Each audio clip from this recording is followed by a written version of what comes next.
كبير علي حبيب. أما الآن جاء دور النقد والمعالجة النقدية لهذا النص الشعري الرصين مع الأستاذ والشاعر الكبير مصطفى أبو هلال، فليتفضل مشكورا.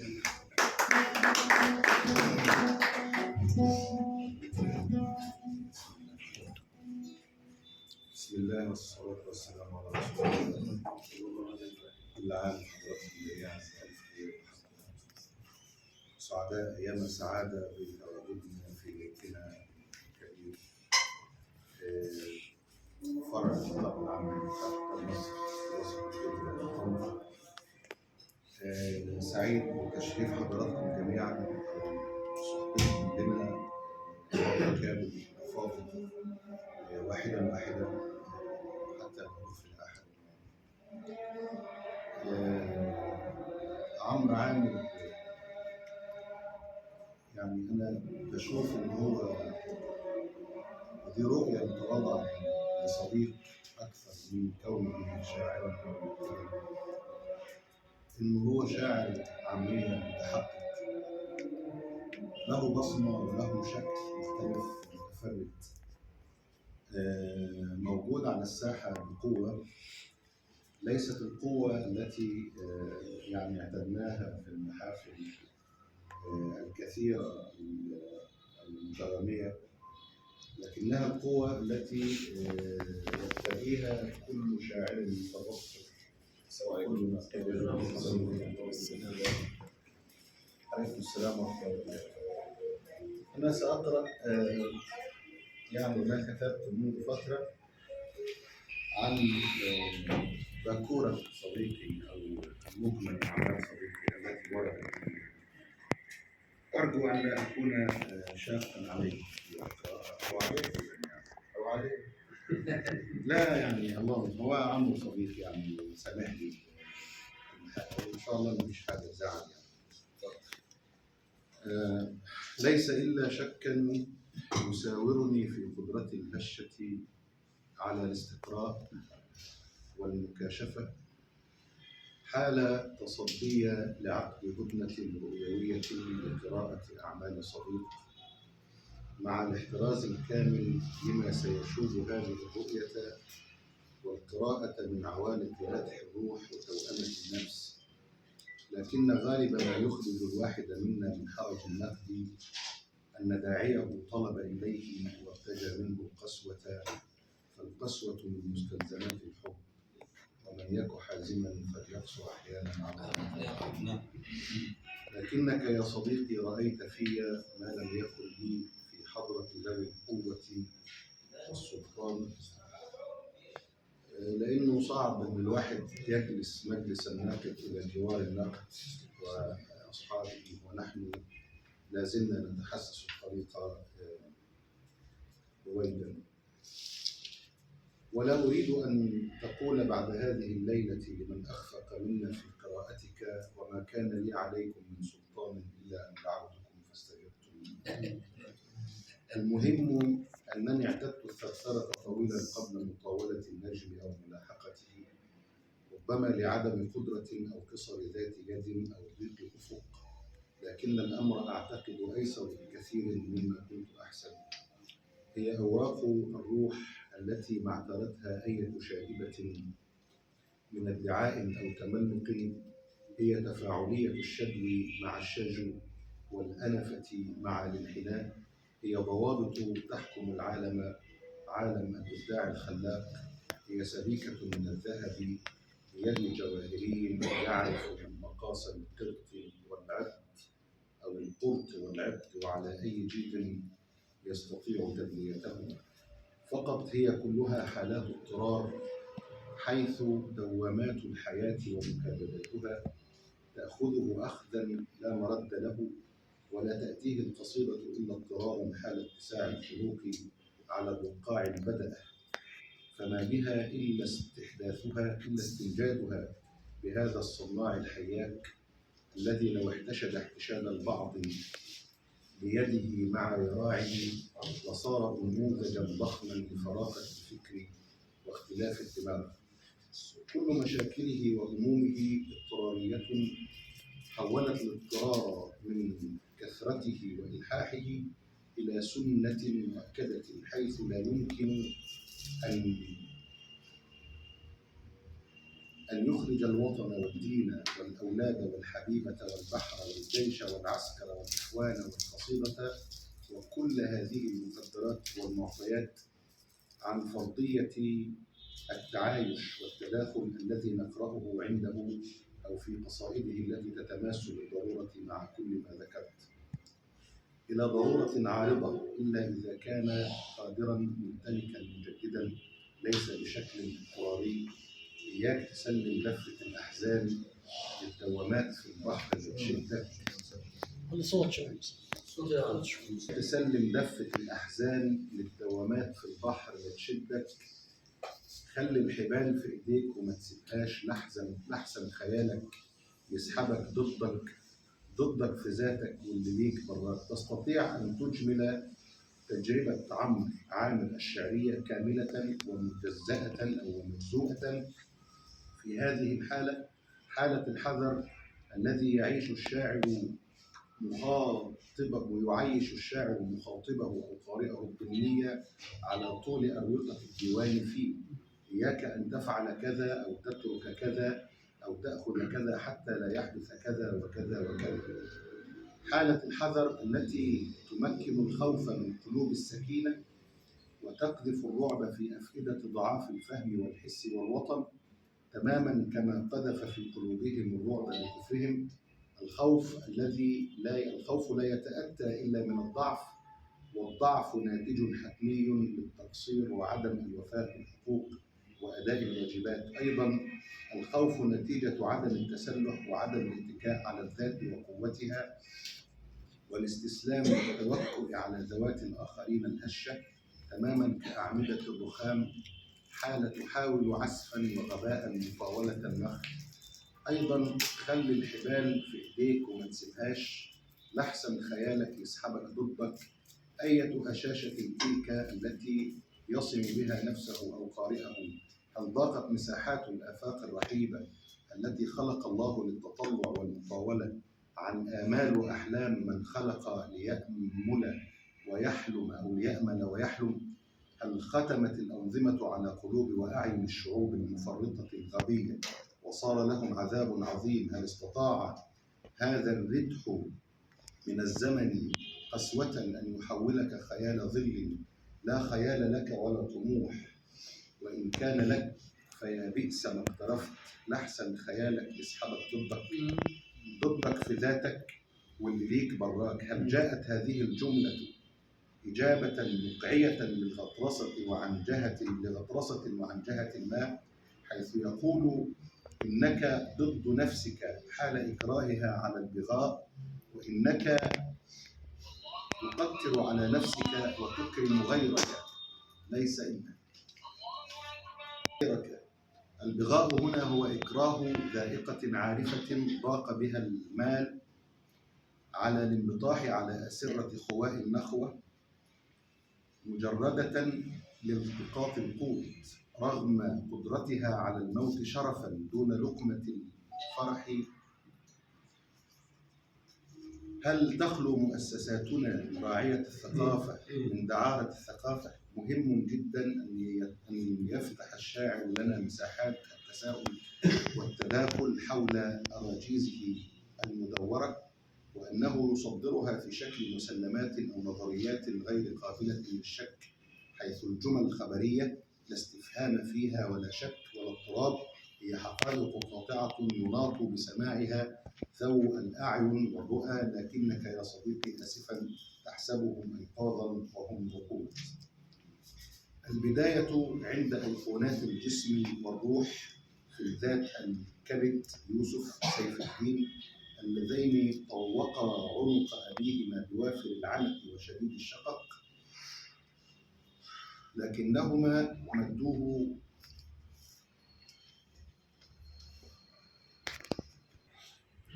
لكنهما مدده وعونه على الحياة وما تحشده لنا من منغصات هما الصخرتان اللتان فجر خلالهما نهرا.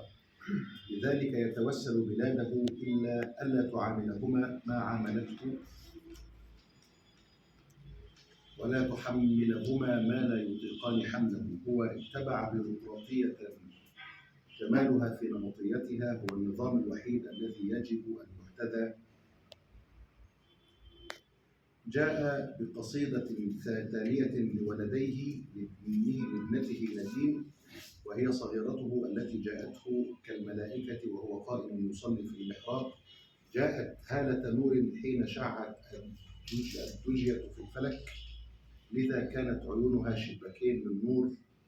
شعرية الجمل والصور. اقرأ في هذا النص: بنت اللي جوه القلب سكناني وسناني وقت النفط من أيام. صورة خصبة جدا تقول ما يتقوله ناقد متبصر. نادين هي فتيل المصباح حين ادلهم القيظ واستلهم الظمأ من أعين الصحراء واشتجر الجوع والشبع، فسالت أودية بقدرها فاحتمل السيل زبدا ربيعا. الاضطرار عنده هو توجيه مؤشر النبض باتجاه الحب. لقيت اتجاه لطريقك مقدر، ما كنتش مصدق لاني مثبت في خيط مش حقيقي، دون الدخول في مساحة نثر ما يقصد الكاتب. شكرا.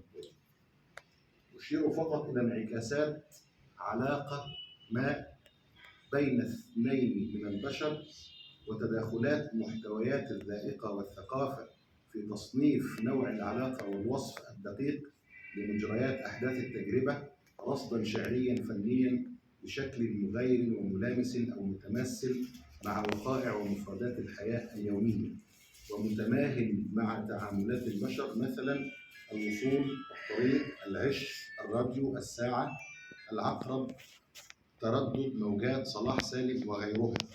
هي انعكاسات عين الشاعر مع البيئة والأخذ منها والتصرف دون نقل أدواتي بحت، وأيضا مزج القصيدة بمفردات دراسته في كلية الإعلام لتصدير مشهدية مساحة لا بأس بها من الفن الخاص، ثم الجمل التي تحدث صخبا ممتعا لا ضجيج. قدرت تعدي كام يافطة وعمود عدوا على قدرت تعدي كام يافطة وعمود عدوا على بعادي، وكام دوسة من السواق على البنزين.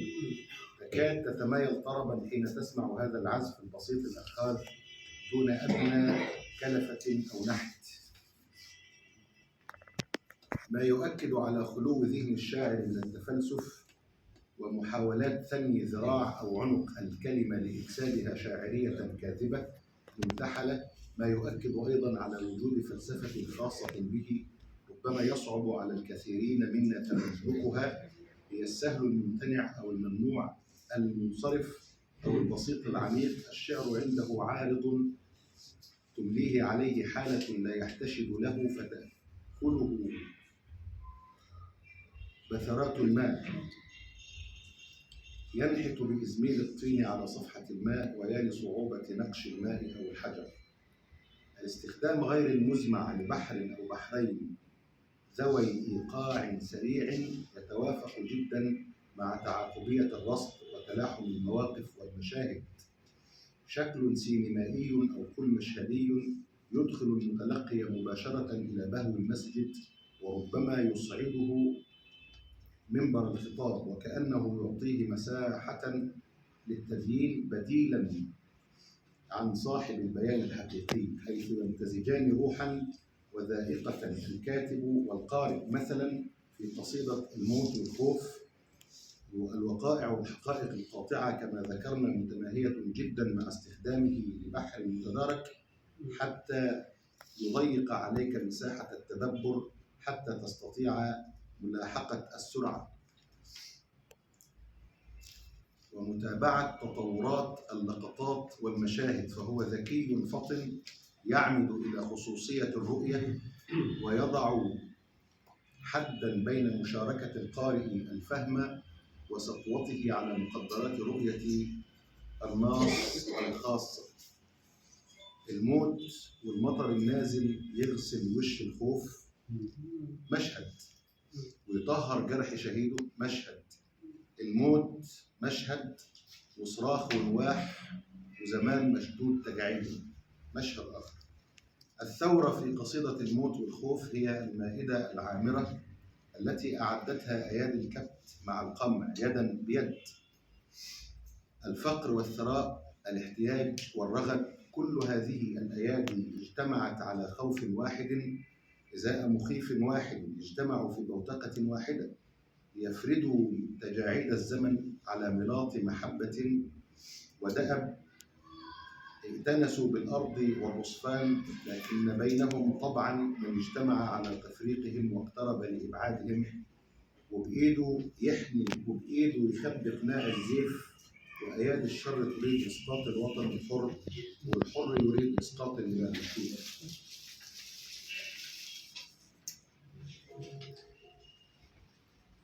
في نص حقوق الحب محفوظة، أتصور أن المفتتح بهذه المفردات الصماء، معلش عمرها شوية كده يعني، بهذه المفردات الصماء الخالية من الروح الشعرية، ربما قد فرشت مدخل الحديقة بشوك كثيف، فأصابت مرتادها بوخز مؤلم لم يكن في حاجة له.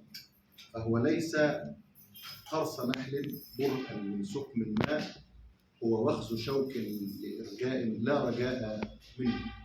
كان يستطيع أن يبدأ مباشرة في النص دون تقدمة اعتادها بعض الكتاب كمداخل ربما تغلق أبواب نصوصهم قبل اللجوء إليها. المفتتح يقول ده في الديوان: وهذه القصيدة إجمالا أعملت فيها يد الصناعة فبانت جلية، لم يستطع إضمارها مما أضر كثيرا بشاعرية النص وأبعده شيئا ما عن مساحة ثانية واسعة يجيدها الشاعر حال يخلص إليها كما عهد. الرموز السيميائية أو علامات الترقيم وأخطاء الكتابة الشائعة عند كتاب العامية لم يستطع الفكاك من بعضها، لكن لأن أصحابها يؤكدون على صحتها استنادا إلى ما يسمونه بالمنطوق مكتوب، نجوزها لصديقنا رأفة به، خصوصا أن رقعة الفن والجمال واسعة كريمة لم تضيقها هذه الجنات المعتادة البسيطة. فقط مهم جدا الفصل بين العنوان وبداية النص. قصيدة عن غربتك بدايتها: وهي سيئة دموعي يمني. ماذا لو حذفنا العنوان وأخذنا هذا السطر شاهدا على ملمح رؤيوي أو نقدي يعرضه ناقد للتجربة؟